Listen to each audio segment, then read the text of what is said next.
Hey everyone, my name is REDRUP. This is the It's Not a Phase podcast, and on this episode I'm joined by Blake Evaristo, who is the vocalist for Chicago-based pop-punk band Action Adventure. We talk all about their debut album Imposter Syndrome, creating the video for the title track himself, signing with Pure Noise Records, cover songs, and loads more. Now, if you enjoyed this or any other episode of the podcast and you want to show your support, there's a few ways that you can do that. Number one, leave a rating and review wherever you're listening to this. It takes just a few seconds and it really does help.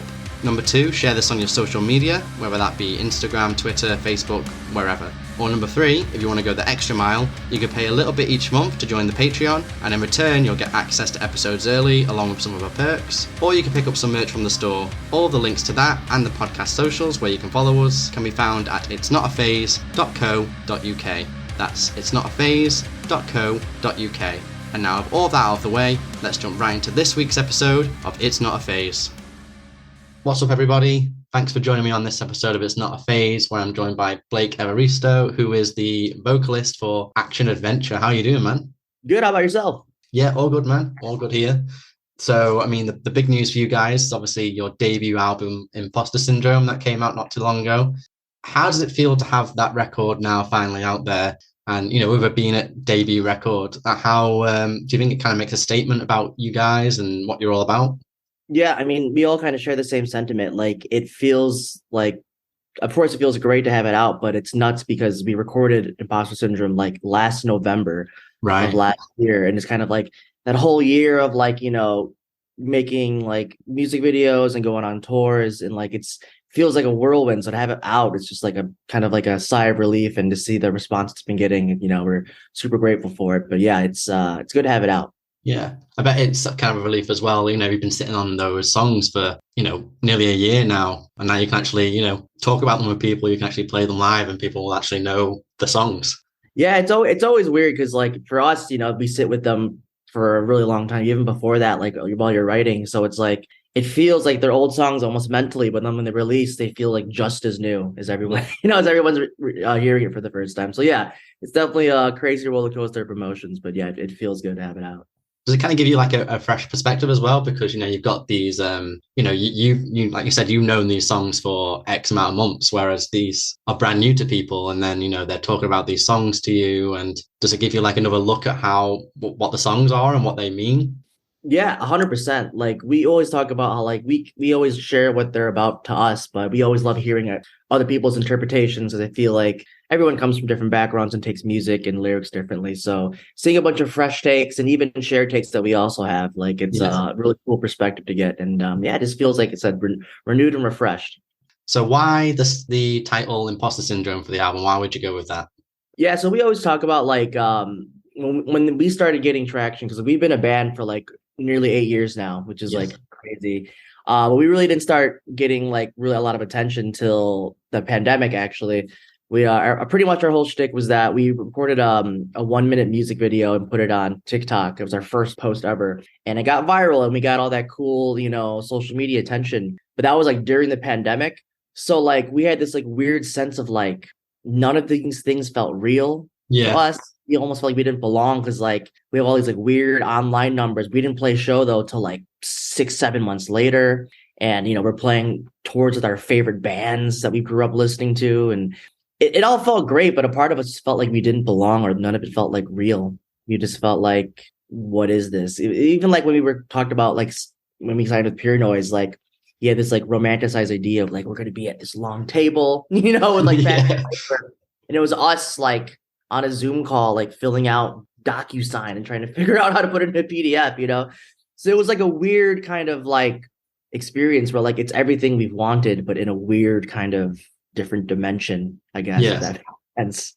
Yeah. I guess, like you say, when you're talking about, you know, blowing up online and on TikTok and stuff, you're seeing numbers and you're seeing likes and you're seeing pictures of people, but then you're kind of wanting to know how that translates to actual real people and real life experiences. Precisely. And like that's how we always were, you know, like we've been grinding the DIY circuit for so long. So like to have that online love, which is always like, we're super grateful and it's really cool to see, but it has this like weird mental gymnastics where you're like, what does this even mean? Yeah. How does it translate into like real life? Right, precisely. So, you talked a minute ago about, blowing up on TikTok, and your song Barricades on TikTok did that. And, the hashtag pop punk in color, it really got a lot of attention and buzz for you guys. How did that kind of feel, seeing that song bringing so much attention for you, and also the message, considering the fact it's all about, inclusivity in the scene and bringing people together and getting rid of division? Yeah, I mean, it was a crazy feeling because like we always say, like it did really well on TikTok, but like it was our first post ever. Like we didn't really have crazy plans for it to, be big. We're just kind of like, making music, as we always do. So to see it resonate the way it did was just like really cool and eye-opening. Like we had a lot of cool comments being like, I wish I had you guys in high school, or, like I never seen like a bunch of minorities in punk rock. So it was like a really, really cool to see like this like wide net of, of a bunch of people who really felt the same way. And, it just felt like a warm feeling of, it's like, hey, we were always here, and, we're here now. So yeah, it was just a really good feeling kind of to connect with people on that level. Yeah, especially like I say, because of the message that is in the song and, in the video as well. I mean, it's unfortunate that, that kind of song has to be made because there's that kind of narrow mindset in people. But like you say, that the impression it's made on people and just having that conversation is just so important. Yeah, like, we always have those conversations with people, and, we're not trying to like yell at anyone too, because there's a lot of weird comments being like, you guys are industry plants, or you guys are trying to like game the system. And it's like, it's crazy. Like we all just happen to be diverse and like just kind of met, none of this was constructed, and it's cool because, we've like people in color have always been around making music, and it's kind of cool that people are realizing that there's a whole another, section of punk rock that's, not your quintessential look, but it's cool. It's a crazy experience. It's crazy that you're getting comments like industry plants when, you said to me a minute ago, you've been going for about 8 years. That's right. That's a pretty bad plant. That's what's always wild, because everyone's like, they see kind of like, they see Barricades and they're like, oh, wow, like you guys really jumping on the train, and it's like, dude, we've been around for so long. Like, I mean, it's like kind of like frustrating, makes you want to pull your hair out. But, that's kind of like the wild part about just like the online world and kind of just music in general. Anyone can discover you at any time. And it's been cool though, because we've had a lot of people kind of like trickle down the discography and be like, wow, so yeah, it's definitely been a trip. You mentioned earlier you signed into Pure Noise, which you did last year, just before you released your last EP, Pull and Focus. What's it been like working with them? Yeah, Pure Noise has been really awesome. I mean, when we were like starting to like get some legs, like that was definitely a label we always wanted to work with. And what we love about it, it's a mixture of bands we grew up listening to, but also bands that like we've known, you know what I mean? And like have been like friends with on a personal level, you know what I mean? Like we went on tour with Belmont, and like we've played garage shows with those guys, and then we went on tour with Hawthorne Heights recently, and we were like, well, that's a band we grew up listening to. It's such a cool label with like a variety of bands from like all different eras, and like it's just a really cool kind of family to be part of.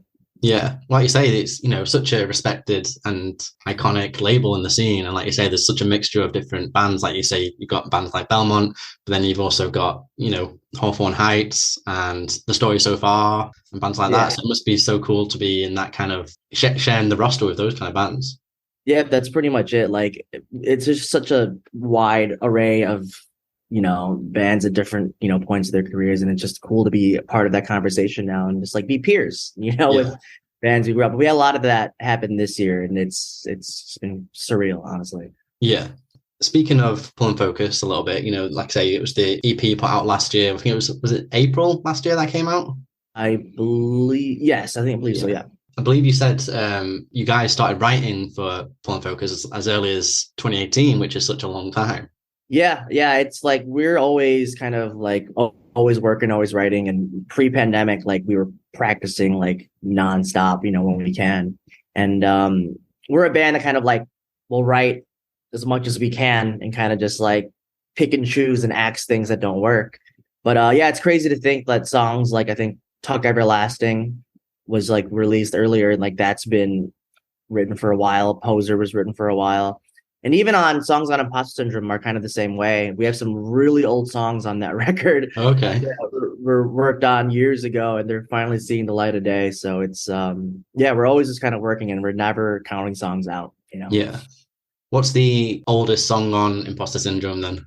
I want to say it's Wanderlust or Carolina Reaper, Right. or even Autopilot.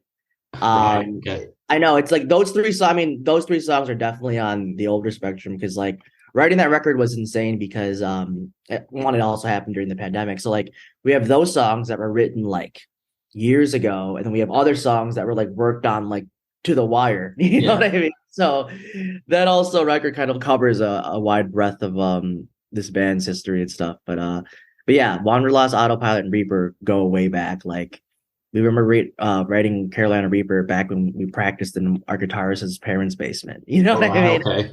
And now we have our practice space, our second practice space now, and it's kind of like you look back at it like, man, that song's been around. Yeah. And think about the progression of you guys since writing that song to everyone else hearing that song as well. Yeah, kind of like that same idea where it's like, man, like we have our own experiences and, you know, ideas of how that song affected us in our lives and musically, and having out years later, it's like a brand new song. You know, Yeah. I mean, it essentially is a brand new song, but like even for us, as old as it is, it just still feels fresh and kind of see it get legs, you know, because you write it years ago, but you don't record it till years later. You know what I mean? So yeah, it's definitely a process. It's definitely a process. Yeah. Do you tend to have kind of like a stockpile of ideas and bits of songs and stuff then that you kind of tend to draw from and just see if you can kind of tinker it later on down the line? 100%. Like we're definitely like, we always talk about like Action Adventure is like one of the most like democratic bands ever, which is like a blessing and a curse because like we'll contemplate 3 seconds of music for like 3 hours. You know what I mean? Like asking everyone their opinions and what they think, and which I think is great. You know, and I love that about this band. You know, everyone gets their voice heard. But yeah, so that's kind of like how that works. Kind of just like, man. That kind of means like this is kind of thinking a bit forward, but you could have wrote songs for album 2, you know, before Imposter Syndrome came out. It could be older than songs on Imposter Syndrome. Yeah, like the way that's how we do it, or it's even like full songs of like, oh, that doesn't make, or that song wasn't good, you know, we'll like cannibalize it, you know, and kind of construct what we can with different pieces. So like, you know, we're not shy about trying a lot of different things, and we try to keep records. But yeah, you like go into our Dropbox or deep into our voice memos, like, oh my God, we should work on this. It was like 3 years ago, but why didn't we do anything? So yeah, it definitely happens, and it's kind of like a fresh find, you know, years later. So when did the recording for Imposter Syndrome start? Like I say, you know, Pull and Focus came out midway through like the lockdowns. We started recording Imposter Syndrome November of last year. Right. So like 2021. And it was like I think like 2-week process, but like 10 days, you know, not on the weekends. And it was just a grind. Like even when we recorded at Always Be Genius with Seth Henderson, who we've done a lot of work with. And he was even like, man, 10 songs in 10 days or whatever. Like, that's crazy, you know, and like, so, you know, that's why we always, you know, come in prepared as we can, you know, and just kind of just rock out and just like really get the work done. And it was a crazy process because like a lot of us were like in and out. We weren't even there the whole time, as jobs and real things to do. So definitely kind of chaotic, honestly, if I'm being honest. But the product's there, and you know we're happy with it. We have no complaints. Do you guys kind of work well under pressure then, do you think? Because that sounds like quite an intense experience. 10 days, 10 songs. We always talk about that. Yeah, it's definitely intense, and it's cool because like you have the support of a label now, but now you actually have people that you have to like report to and like share what's happening versus like the 5 of us. You know what I mean? So the stakes are higher, but I definitely think that definitely pushed us a little bit more, and you know, from a writing perspective as well, because we were trying different things in the studio, which wasn't bad, honestly. Like, you know, but that said, like we got everything done, and I think it was like maybe a couple more days, like maybe it was 12, like 2 more for just like all the fun production stuff. Yeah. But yeah, we definitely felt that pressure, but with that, you know, comes the excitement. So yeah, definitely a mixed bag. Yeah, I guess it helps though that you went to the same producer that you've worked with before, because they kind of know how you work, what sound you guys are going for, etc., etc. Yeah, Seth is awesome, dude, and like he did Pulling Focus as well, so like he totally understood like how we sound, what we want, and it was really collaborative process, which is awesome. Did you do much pre-production with that? Because I imagine that would have kind of been less of a focus if you've been practicing these songs so much anyway before you went to the studio. It's funny, like yes and no. for this record we did the most pre-production. We definitely felt like we could have done more. Right. But given the pandemic, hats off to our guitarists Brompton and Oren. They started doing the remote tracking. They would track stuff and then kind of like send it to each other and make demos that way and send it to us, which was crazy because pre-pandemic we were classic 5 dudes in a room, kind of pointing fingers.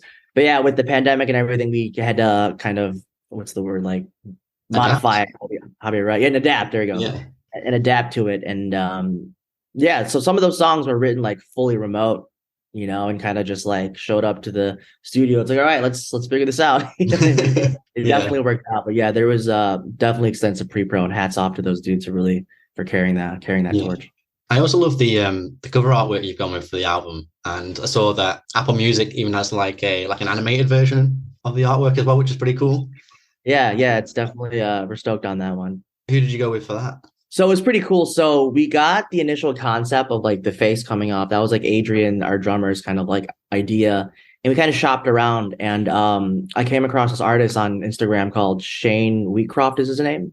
Right. And he did the initial sketch of like, he did that art, like that whole art. And then he sent it to me and I like did the compositing on it. So I did like the text and like added all the textures. And I did like the back. So it was like definitely a cool process. But hats off to Shane for like pretty much setting me up for a slam dunk. Oh, okay. So you two basically collaborated on making the artwork then?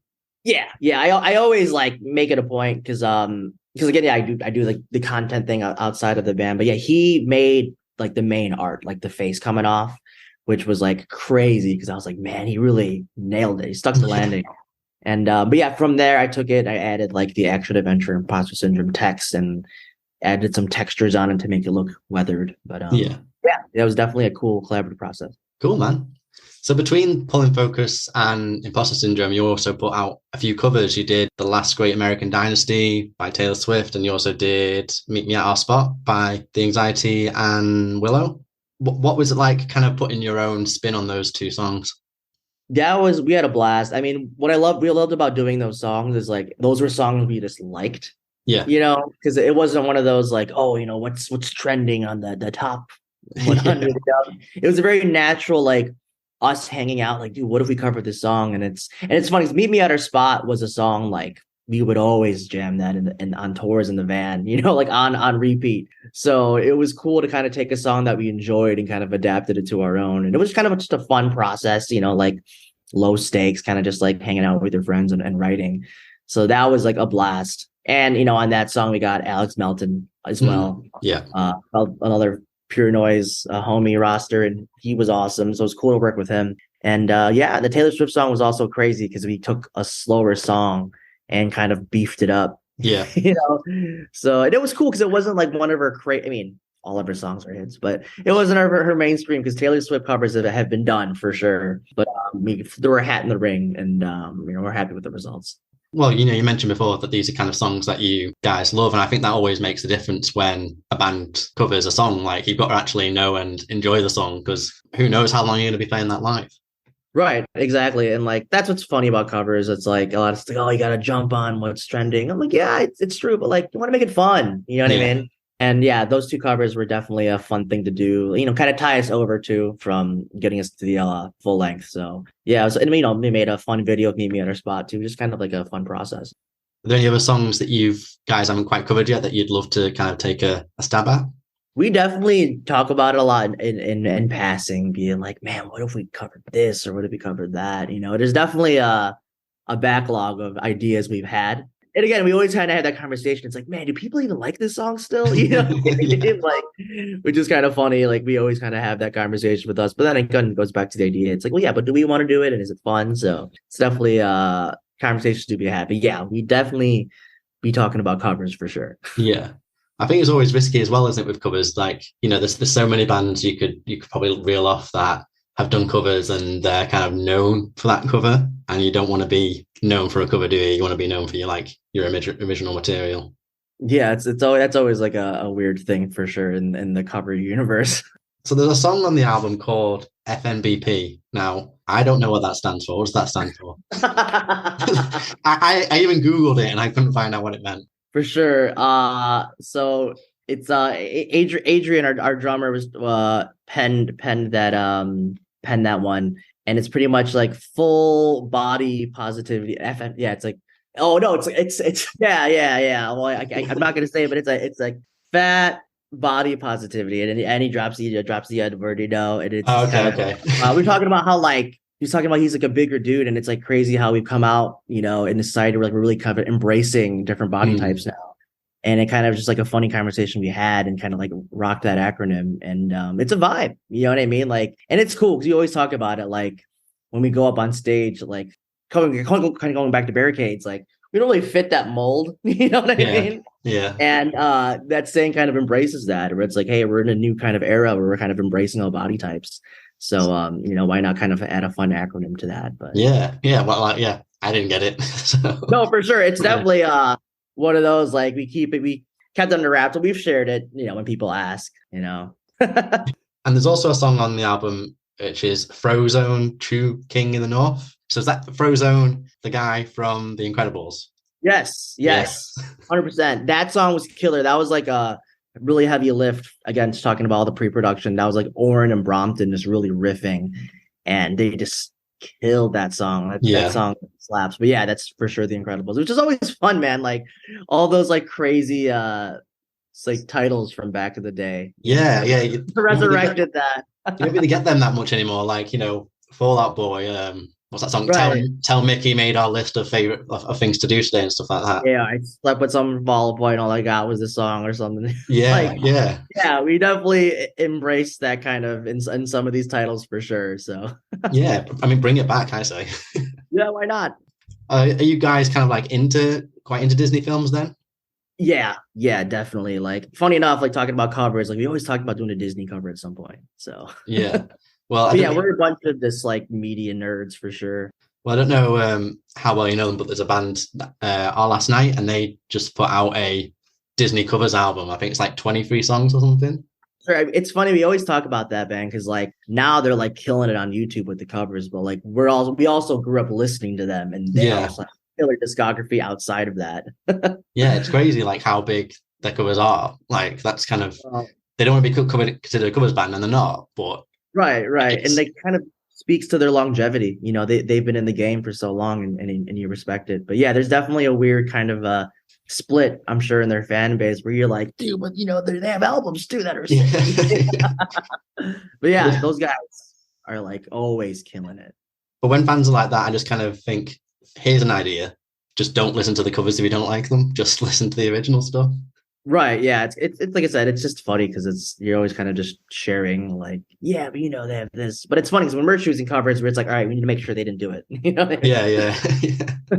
So you got a video for the title track as well, Imposter Syndrome, which is mainly like the green screen and loads of animation, and that looked like really fun to do. What was that like?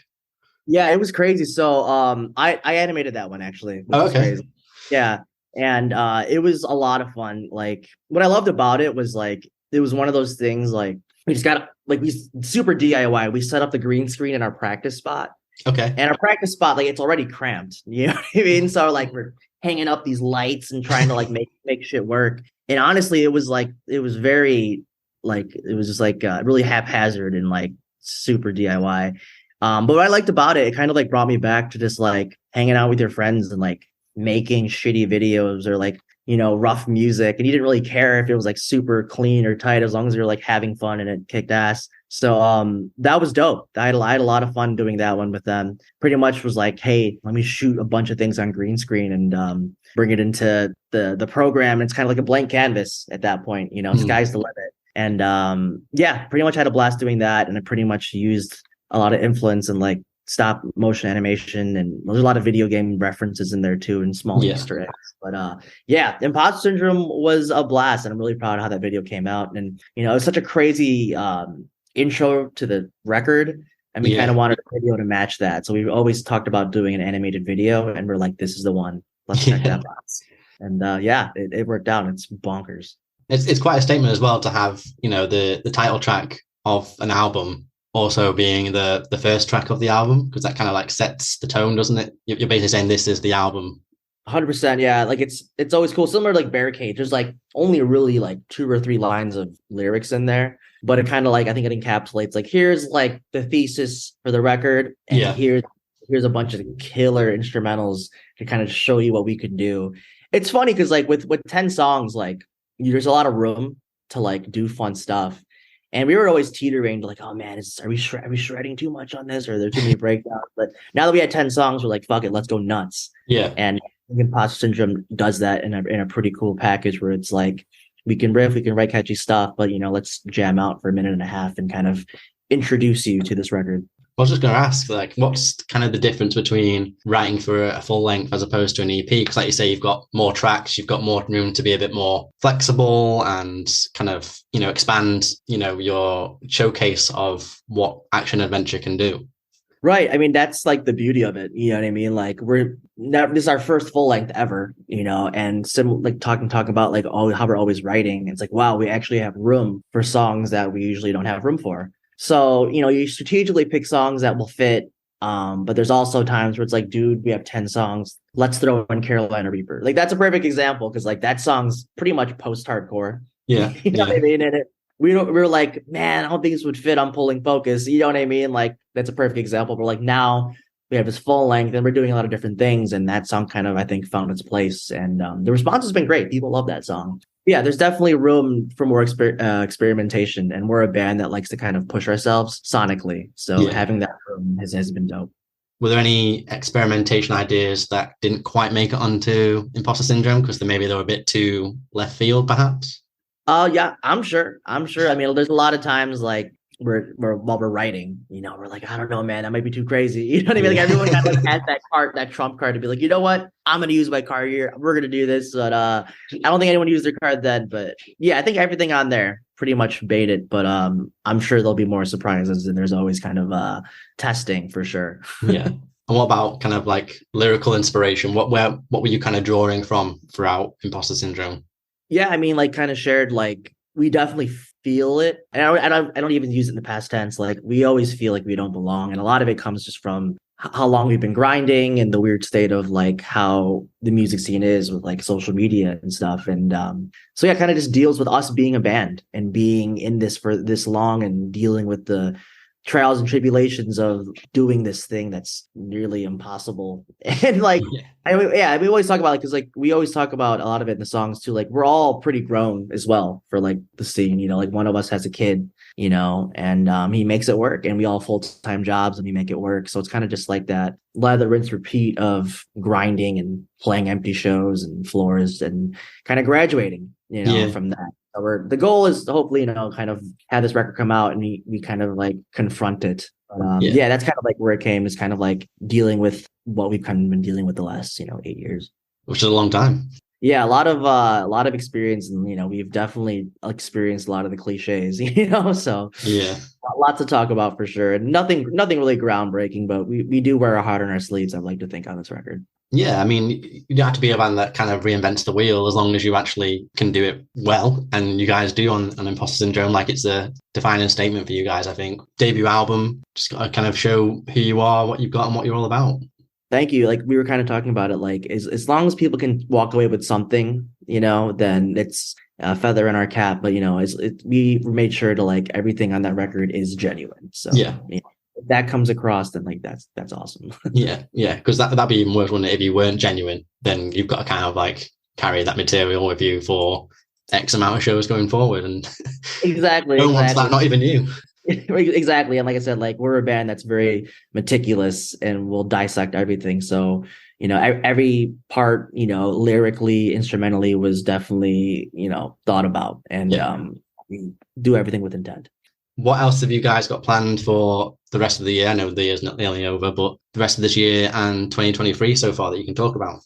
I mean, end of this year, we're kind of chilling for a bit. We've been going pretty strong since like July. Right. We've been going on a bunch of tours and dealing with a lot of stuff, like doing videos and catching up. So like after this tour, it was like we have time to breathe.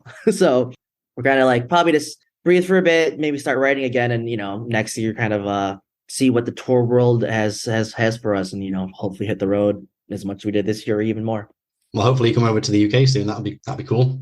Yeah, I mean, man, we've been like getting a lot of love out there, that's for sure. So, we would love to, and someday for sure. Yeah, Like that yeah. in the cards. Fingers crossed, man. Well, before I let you go and enjoy the rest of your day, any final words? Anything else you want to say? Anything you want to plug? No, I mean, like we've always kind of like been saying on these interviews, like thank you so much to everyone that's kind of given us their time and listened to us. We are really fortunate to be where we're at, and we don't take it for granted. So, thanks for all the support, and we hope people enjoy the record and stick around. Awesome, man. Well, thank you very much for your time again, Blake. I really do appreciate it. Hopefully catch you over in the UK sometime soon. Like, yeah, man, we'll be in touch. See you later, dude. See you. Bye. And that's it. Thank you so much for listening. If you enjoyed the episode, please consider supporting the podcast in any way that you can. We have a Patreon where you can get access to each episode a week early, along with some other perks, a merch store, or you can leave a review wherever you're listening to this. You can also follow me on social media or subscribe to the newsletter where I'll send out each episode to you via email, along with regular playlists.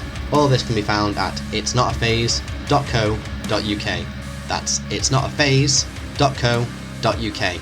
Thanks again for listening, and remember, it's not a phase, it's a lifestyle.